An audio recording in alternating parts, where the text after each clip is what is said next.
Hello everyone, and welcome to Eternal Basics, a series in which we discuss basic strategy and deck building for the card game Eternal by Direwolf Digital. My name is Pojo, and today what we're going to be doing is we're going to be looking at a starter deck, the Firestarter deck to be precise. We're going to be running a series of videos looking at the first 5 of these decks, and we're going to be upgrading those decks in order to fit a particular theme, strategy, and coherent idea that we can follow along and use to become better Eternal players.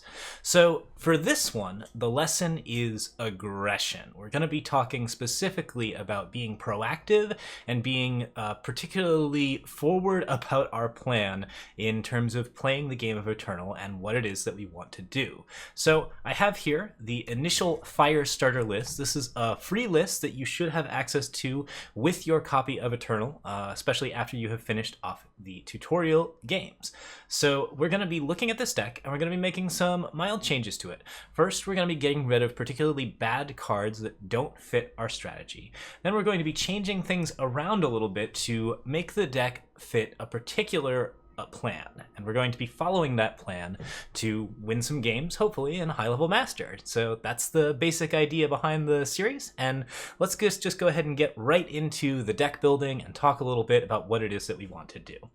Alright, so first things first, this deck comes with a pretty nice variety of cards, and the main thing that's really good about it is that it has a fairly reasonable curve. We know that it's got plenty of 1-drops, 2s, and 3s, and you can see the curve, the mana curve, or the power curve, is fairly well focused towards 1 and 2 drops with just a couple of 3s, a couple of 4s, and a couple of 5s, and it slowly peters off, which is what you generally want to see out of an aggressive deck and out of most Eternal decks in particular. Having lots of cards at 1 and 2 means that we always have reliable cards to play early on, which is really, really helpful for us in general. However, some of these cards really don't fit our strategy, and another thing that we can see here is that most of these cards are here in 2-ofs, which if we are really planning to draw a particular card and win a game in a particular way, we don't really want to do that. We want to run 4 of every card that matters to our deck plan, and 3 of any cards that matter to our deck plan but we might not want to draw all the time, and only like sort of peter off to 2 or 1 if we're looking for special case circumstances or we just have rares that we don't really have the ability to afford. So the first thing we're going to do is we're going to cut out cards that really don't fit our plan and cards that kind of suck. Like, for example, Forge Wolf. This is a 1/1 for 1 with summon, deal 1 damage to the enemy player, and as far as value goes, this one really doesn't do a lot. It's mostly here for triggering spark type abilities and other things that basically if you are trying to deal damage to the enemy player to trigger a particular effect, Forge Wolf might help you, but most of the time this card is actually really, really bad. It doesn't give you a lot of value, it's not very cost efficient, and the effect doesn't really have any benefit to you if you play it. So we're mostly gonna get rid of this card, and we're gonna replace it with the much better Grenadin drone, which plays a second 1/1 Grenadin when it is played. Now, in Eternal, building out a board is really, really good for you, and if you can actually get a lot of stuff on the board, then you're generally considered to be in a winning position if you have more stuff on the board than your opponent. Sometimes there are ways in which that cannot work out for you. Certainly, certain spells can change things around very quickly, and the composition of your army matters as much as anything else, but in general, we want to get a lot of stats out on the board to build out our aggression and to deal more damage over time. Grenadin Drone plays a second 1/1 Grenadin, so that means that we can attack for 2 every turn instead of just getting 1 unit with a 1/1 and then 1 damage 1 turn, and then after that we can only ever attack for 1. So that way this is much better if we want to build a more aggressive strategy, so we're going to go ahead and roll in to 4 of these. We're also going to cut out the Pyre Adept. There's not really anything particularly wrong with this one, but it doesn't really do much to help out our strategy, and it's a little bit slow and kind of inefficient. At 1 health at 2, this card is fairly easy to kill, and we don't really love it for the whole setup. Plus, we have this card, which we like a lot better, called Oni Ronin. Oni Ronin has War Cry, which means that when it attacks, it gives +1/+1 bonuses to every card we draw. This is really beneficial to us in the long term, but also a 2/1 unit is very aggressive for the same reason that Grenadin Drone is very aggressive. It's really, really cost efficient, and it makes for basically a lot of damage very early on, as well as a lot of damage later on when you're drawing units units with +3/+3 bonuses from your multiple Oni Ronin attacks. So this card is really, really solid. We want to have as many good 1-drops as possible, so we're going to add 2 of those in, and we're going to cut the Fire Adepts out. We also have Dusthoof Brawler, a card that is just a little bit too big, clunky, and slow for us. It dies very easily to Torch, a card that we're very, very fond of, and overall, like, the Overwhelm just isn't helping us enough. So this card's gonna get cut, as is Centaur Outrider, which has a very similar stat line, even worse health, and despite being 1 cheaper, just isn't the kind of aggression that we're looking for. We're not looking for units that are so easy to kill at these higher costs, and we're also trying to go a little bit lower than that. So we're going to go ahead and cut that card out as well. And what can we add in here? Well, let's throw in a couple more 2-drops because I'm only seeing 4 right now. So we're going to go ahead and grab a card called Rakano Outlaw.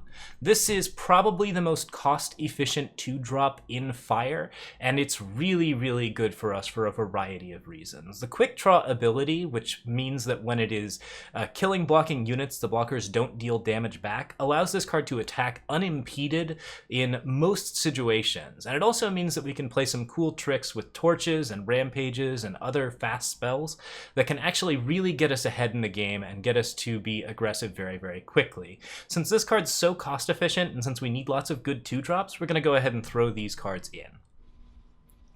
And Rakano Outlaw, just a crazy solid card in general. Like, I recommend this for most Fire decks, if not all Fire decks. There are a lot of aggressive Fire decks that really, really like this card. Okay, so that's all the really bad cards out of our list. There are some other cards here that are mid-range, not used very often, but they're still things that we can use, and so we're going to go ahead and take a look at them and see exactly what we want to put in. So now that we've done the basic work of getting those cards out of our deck, let's talk a little bit about what our strategy wants to be.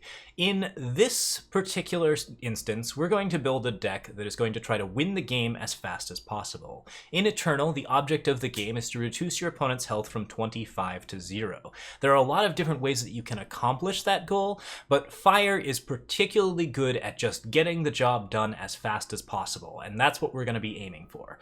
To that extent, we're going to be aiming for a very, very low power curve with lots of 1 and 2 drops, and we're going to be playing as many units and as many spells as possible in the early stages of the game to end the game before our opponents can play anything else. This is especially effective when we don't have a lot of resources or special, like, fancy rare cards, or the ability to build complicated combos, because if we are playing really aggressively, then we are often able to make sure that our opponent dies before any of those advantages come into play, which is a really good way to get a handle on the ladder in a free-to-play format. So we're going to go ahead and start talking about what we want to do to go low. And in order to go low, first things first, we have to eliminate the high. Now, we have several cards at 6 or higher that we're really not terribly fond of here. General Azaleo is amazing as a top end for the aggro decks, and he's really, really fun, but he costs a little too much, and ideally we're going to be ending the game before we play him. The same goes for World Pyre Phoenix, a card that can stick on board for ages and ages and plays into the long game consistently with its Entomb ability and its ability to come back at higher costs every time, but we don't need this card because we're going to be ending the game very, very early, if at all possible. Same with Steelbound Dragon, this 7-cost, big old guy. Not at all a bad card, but certainly not anything that we want to be running if we're going to be going fairly aggressive. We'll keep Caleb Uncrowned Prince in here as the one sort of big finisher, mostly because he's a really fancy legendary, and also he's just a lot of fun to play.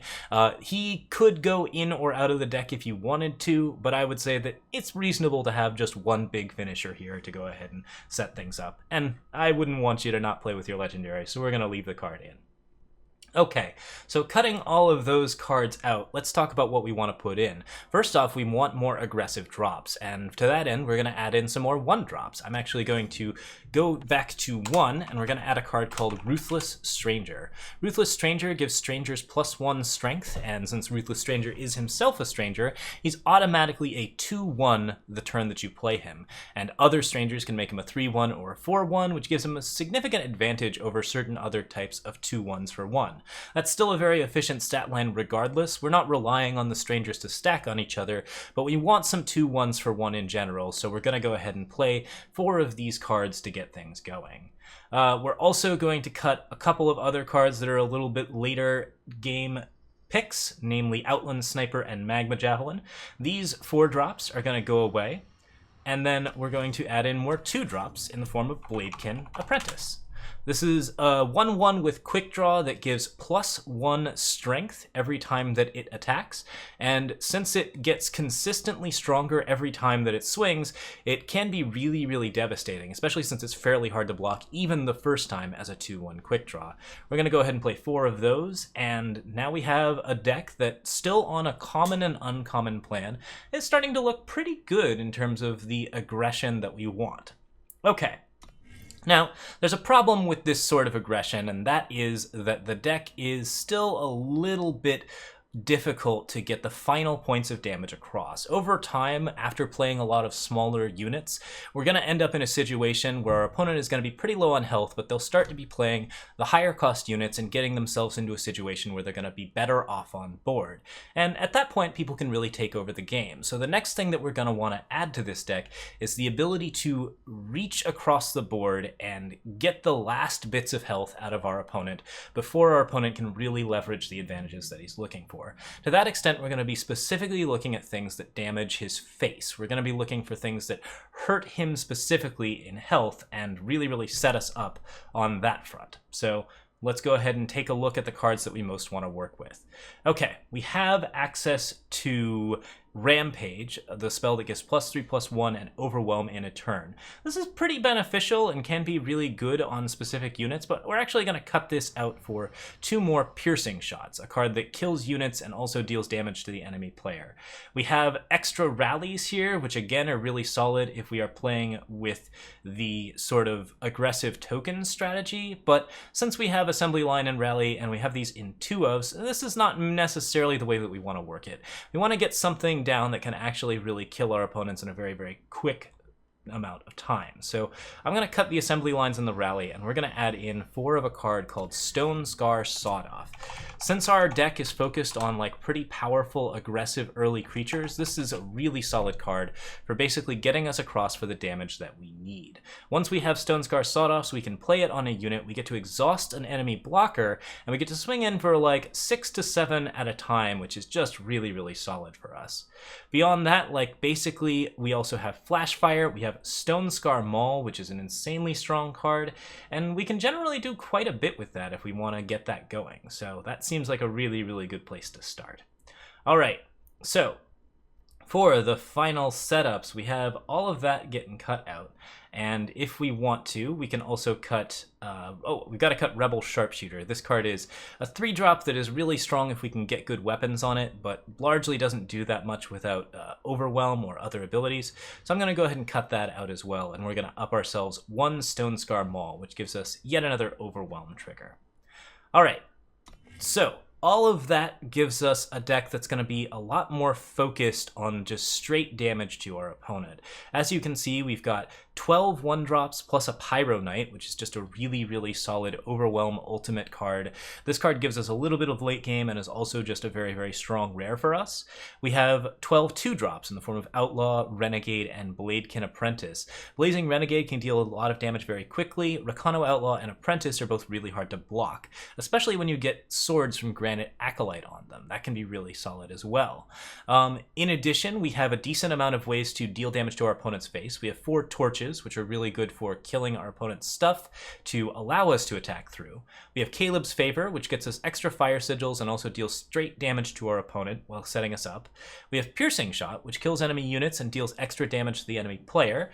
And we have Flash Fire, which is just a huge, big finishing spell that can absolutely blow out our opponent. Finally, we have the 2 Stone Scar Mauls, which are really, really good at killing units and dealing damage to face.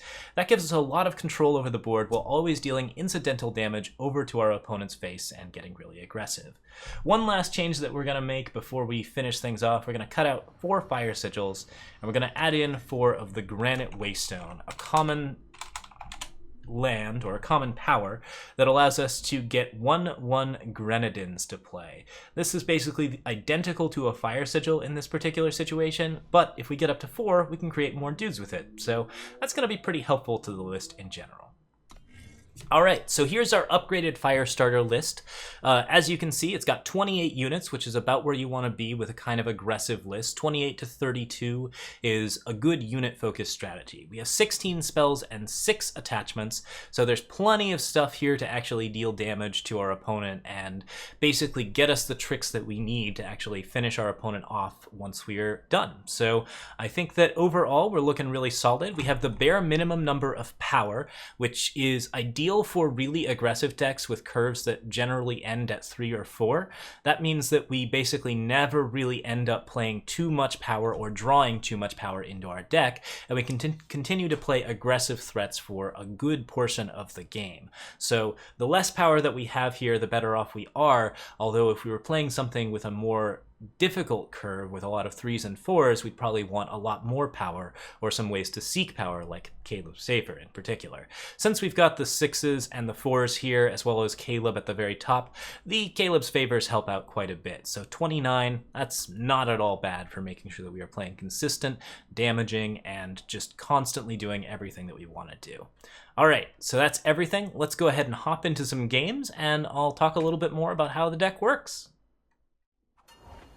Alright, here we are up against Glorky, and as we can see, our hand has some good 1-drops, some good 2-drops, a trick that we can actually use pretty early, and we're going first, which means that, yeah, I think this is fairly reasonable. There's the possibility that we don't draw any power, but if we don't draw power, we're actually very happy because the hand has a plan where it gets to just play a 2-drop or a 1-drop every turn and get to do lots of shenanigans. So we're really happy with this. We're going to go ahead and keep the hand and see what we can do with it.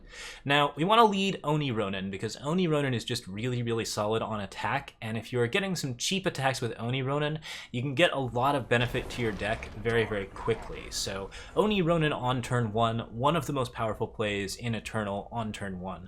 Really, really solid to run out and forces our opponent to get defensive almost immediately. So we get to maybe get some free attacks, get some free war cries. Those +1/+1 bonuses to the top of our deck are very, very good, and with that happening, we're going to be in a lot better situation. Alright, so we attack in, we get our war cry, and we want to do all of this before we play power or do any other things, because this gives us full information on what our opponent is doing before we play everything else. My opponent's going to get some chances to respond before attacking, so if I wait to play my units, then I will get basically a chance to make him make decisions before he actually has all of the information about what I'm doing with my turn. Alright, since I know that he's not playing anything super aggressive here, we want to play Bladekin Apprentice. Or since I know that he hasn't actually got anything down yet. Bladekin Apprentice is a good thing to build out the board with. Now I have 2 units that get more and more scary the more that they attack, and that's really where I want to be right now. For my next turn, I have 2 options. I can use Caleb's Favor and then throw a Grenadin drone out, which is not at all bad. Or I can play Blazing Renegade and Grenadin drone together, since I've got this Fire Sigil. I was going to say that Grenadin drone and Torch are very well available, as is just a Blazing Renegade as a play, but having the 3rd power makes this really easy. We're going to play the power here. Blazing Renegade has charge, so it can attack the turn that it's played, so we'll just play that down. Get to attack with both of these guys while leaving the Torch open.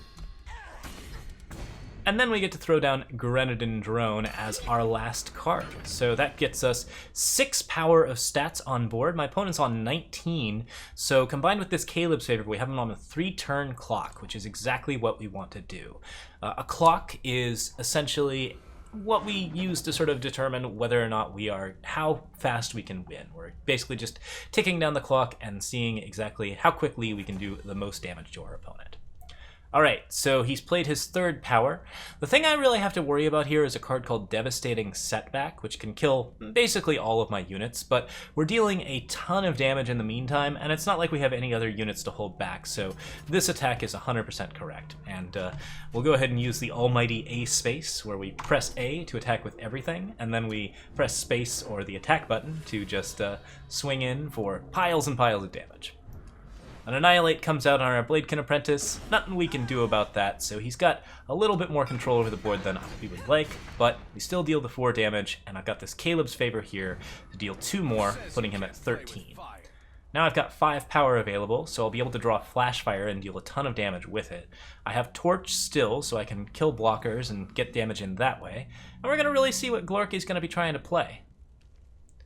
He's on his 4th power. He had depleted power last turn, so he could be doing any number of things.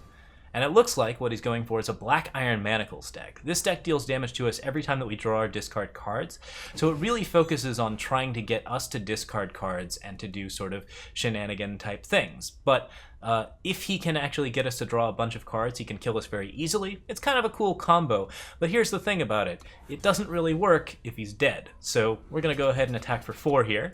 I've got the Torch available, which I can just throw directly at his face, and Flash Fire deals 5. So if I draw a Fire Sigil, I will deal 6 next turn, which is absolutely crazy. On the other hand, if I draw a Fire Sigil, I will also be able to essentially just throw a little bit more damage straight his way. So, like, I think we will hold on to that power for as long as possible. Okay, there's the Stray into Shadow. Now we know if we draw a Fire Sigil, we just win. So we're okay with him clearing out the board. The more expensive cards get, the more that they can do to smaller boards, and you really have to worry about cards like Hailstorm, Stray into Shadow, all of those types of shenanigans early on in the game. But if we just throw the Blazing Renegade here, we got that charge 3-2. So there's 3 damage right there. Flash Fire is 5, and Torch is 3. So we're going to throw this Torch at end of turn. And once we throw the Torch, we should just win off of Flash Fire, provided he doesn't make us discard anything. So the problem is that he has to both make us discard something and kill the Blazing Renegade, because he's facing 2 different forms of lethal. He has the unit and he has the spell. So we see the In Cold Blood. That's definitely going to kill Blazing Renegade. If he's got a Sabotage to follow up, he might live for the turn, but looks like Torch to the face, followed by a Flash Fire for 5, and that's the game. So yeah, his deck was trying to do something very tricky, but we punished him very hard for it, and we managed to steal a win out from under him, even though he had some pretty high quality cards that cleared out our pile of units. So just because we had all of that extra reach, we were able to really deal the damage that we needed to. Alright, here we are up against Stormblind, and as an opener we have 5 power and only 1 threat. So we're going to go ahead and throw that back because we're trying to get very, very aggressive with our opponent, and our plan doesn't involve just playing nothing for several turns. So once again we have only 1 threat here, but it's not a bad one. It is the Oni Ronin on turn 1, which is usually where we want to be. Seed of Progress into Seek Power means that we have a little bit of something going on. So let's go ahead and attack for 2 here. Again, we'll keep everything back until we're ready. We're going to go ahead and play Ruthless Stranger as our next card. Caleb's Favor allows us to play some power, which we can then use to throw torches, things like that, and that's going to be pretty good for us overall. But I don't want a Caleb's Favor this turn because that would prevent me from playing Rakano Outlaw, which I think is very, very strong here. So we'll go ahead and attack for 4. Rakano Outlaw gives us another 3. And this type of deck with 3 colors and a lot of green in it probably wants to Harsh Rule around turn 5. So what we want to do is deal as much damage as possible before that Harsh Rule comes out, and not play into the Harsh Rule on the crucial turn 4. So go ahead and attack in with everything. We get 3, 4, 5, 6, 7. And Caleb's Favor makes another 2. So now my opponent is at 10, and because he's trying to play very, very expensive stuff, he hasn't really played anything else yet. So we're in pretty good shape so far. We see Great Parliament making an owl. That's a lovely, lovely card that actually does make a pretty scary threat. But I've actually got plenty to do here that can really help me out. So we're going to go ahead and play the Stonescar Sawed-Off on, let's say, the Oni Ronin. That's actually kind of tricky. I don't want to put it on the Rakano Outlaw because that opens me up to Vanquish and other things. So we're going to go ahead and play it on the Oni Ronin instead. Exhaust there. And it actually doesn't matter at all because we've knocked his blocker out. So that's 6, 7, 8, 9, 10, 11. Now, my opponent's deck, with cards like Great Parliament, is probably trying to get to like 8 or 9 power, but we can punish that really, really hard because we are specifically trying to make sure that they never ever do that. So even though we had a sweet legendary, down and out.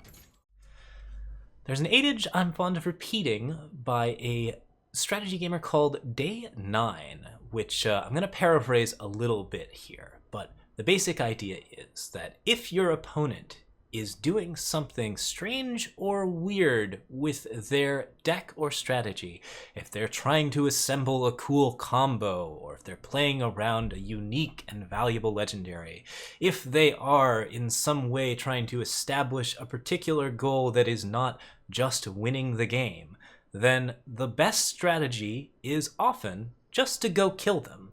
If you are focused on the sole goal of Eternal, which is reducing your opponent's health from 25 to 0, if you are proactively pursuing that plan, and you can accomplish that plan before your opponent does the thing that they want to do, then you are going to be the winner of that game. And that's really, really important when it comes to playing aggressively and playing proactively.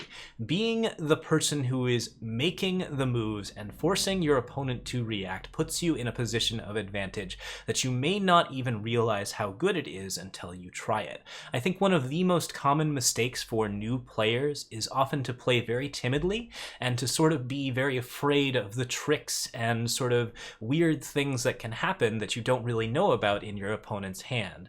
Most players want to see what's in their opponent's hand before the game is over and make sure that they have all of the necessary counter strategies and ways to beat a particular deck. But if you are playing aggressively, if you are forcing your opponent to react to them, then a lot of the time they're just not going to have the right cards in hand. And being aware of this, being aggressive and being proactive can be really beneficial to giving you the advantage in these types of games. So I encourage you to play aggressively. I encourage you to make mistakes, and the more mistakes that you make, the more that you will learn from those mistakes. But also, you will win games by making those mistakes and by forcing your opponent to make mistakes of their own.